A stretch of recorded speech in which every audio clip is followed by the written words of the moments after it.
Si që jeni në djeni, seancën e jashtëzakonshme të Kuvendit të Republikës së Kosovës për zgjedhjen e presidentit të Republikës së Kosovës, të cilën e kemi filluar më 5 mars 2026 e kam ndërprer për shkak të mungesës së korumit.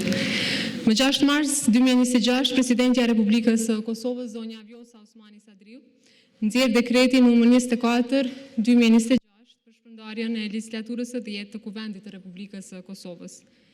Pasi që gjykata shpalli të pavlefshëm dekretin, janë adresuar shumë pyetje se pse nuk e kemi vazhduar seancën që e kemi nisur më 5 mars. E ndjej obligim që të sqaroj në këtë seancë teksa po flasim për këtë proces. Nuk kam pasur mundësinë ta bëj thirrjen për vazhdimin e asaj seance duke I ditur paraprakisht qëndrimet publike të subjekteve opozitare që ndërlidhen me bojkotin në seancën për zgjedhjen e presidentit. Në seancën e datës 5 mars, bazuar në gjykimin e gjykatës numër KO 29/11, kam kërkuar nga opozita që të vinë në atë seancë dhe të ushtrojnë obligimet e tyre kushtetuese. Në një demokraci parlamentare mund të ketë dallime të thella politike, mund të ketë përplasje, debate, madje edhe mosmarrëveshje të forta. Por mendoj që ka një vijë që nuk duhet kaluar dhe kjo vijë është detyrimi jonë I të gjithëve për ta respektuar rendin kushtetues.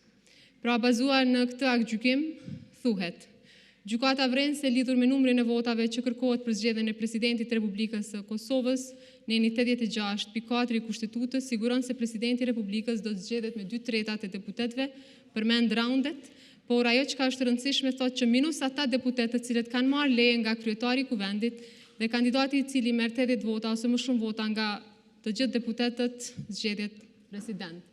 Po ashtu sqaron edhe procedura tjera. Mungesa e opozitës është një veprim që prodhon pasoja direkte, bllokimin e një procedure kushtetuese dhe shtyrjen e vendit drejt një krize të panevojshme. Unë nuk jam këtu natyrisht për gjykuar motivet politike të askujt, sepse nuk është në rolin tim si kryetare e Kuvendit që ta bëj këtë, por është detyrimi imi që të mbroj funksionimin kushtetues të këtij institucioni sepse aktgjykimi I gjykatës kushtetuese e ka sqaruar këtë çështje në mënyrë përfundimtare. Deputetët janë të obliguar që të jenë të pranishëm dhe të votojnë, përveç rasteve kur kanë marrë leje të rregullt paraprake. Ky është standardi që buron nga rendi ynë kushtetues. Pra, ka një ndërlidhje ndërmjet kërkesës për qenë 2/3 në këtë kuvend dhe që votojnë. Ka një ndërlidhje me obligimin e tyre për qenë të pranishëm dhe që të marrin pjesë në procesin e votimit, qoftë për, qoftë kundër, qoftë abstenim.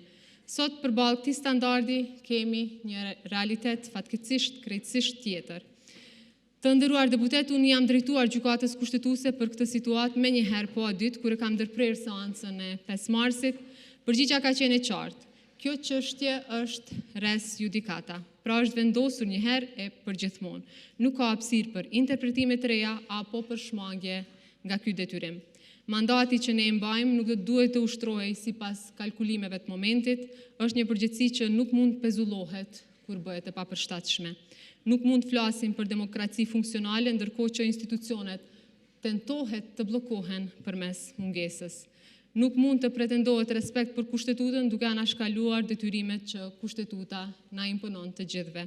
Natyrisht që qytetarët nga ne nuk presin që të jemi gjithnjë dakord, por presin që të jemi gjithmonë pranishëm, presin që të marrim pjesë, presin që të votojmë, sepse vota qoftë pro, kundër apo abstenim është akti I përgjegjësisë. Por asesi nuk kam kërkuar ndryshim të bindjeve të askujt, por kam përmendur obligimet kushtetuese për deputetët, sepse tek e fundit ky është edhe obligimi im si kryetare Kuvendit. Dhe ky është minimumi që një demokraci kërkon. Ju faleminderit.